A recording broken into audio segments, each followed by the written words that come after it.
Hi, and welcome to another night of homework. On tonight, we're going to be working on some division, but we actually won't even have to divide because we're working with powers of 10.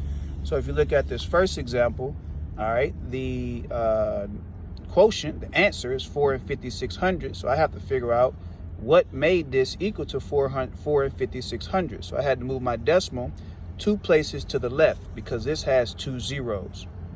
Okay. For this one right here, once again, they gave me the quotient, but they told me I divided something by 100, but I'm going to work backwards this time. So the decimal will be moved 2 places to the right, 1, 2, because I have to work backwards, and that will be 98 and 2/10.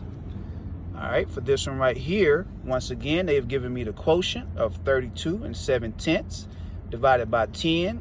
So I have to work backwards to see what the original number was. So I'll move my decimal to the right. That gives me 327.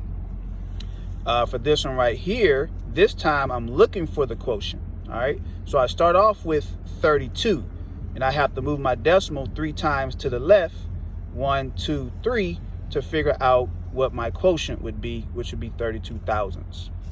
For this one right here, they gave me the quotient. I have to figure out which power of 10 did they divide by. So the original number is 1672.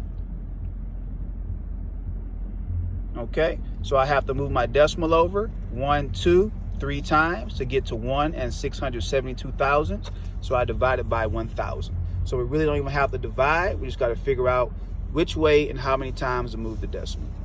For our problem solving, it says how many miles does Miss Baker drive to his nephew's house? So he drove 24 and 5/10, and it says he drives 1/10 as many miles. So that means I'm going to be dividing by 10. So I move my decimal 1 time to the left. That gives me 2 and 45 hundredths. All right, for the back page, okay. The first one says the total weight of the shipment is 1,200 pounds. If each box is 1 2/10 pounds, how many boxes are shipped? So I'll have to figure. So I have 1,200. That's the pounds. They told me that this is how much each box is. So I have to figure out which power of 10 did they divide by. So in order to get my decimal in between the 1 and the 2, I move my decimal over 1, 2, 3 times. Okay, so you have to figure out which one you divided by.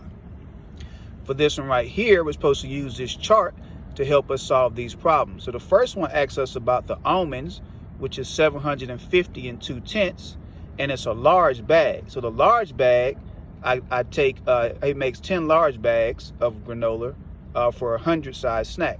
So what I have to do, since I'm doing large bags, is I'll take the 750 and 2/10, and I want to divide that by 10 to figure out how many grams that is. So I move that 1 time to the left. Okay.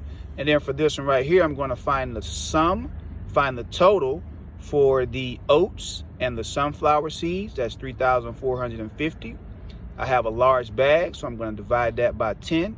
So I divide that by 10, move that 1 decimal place to the left. So that leaves me with 345 and 500. Please make sure you complete all the problems. Have a good night.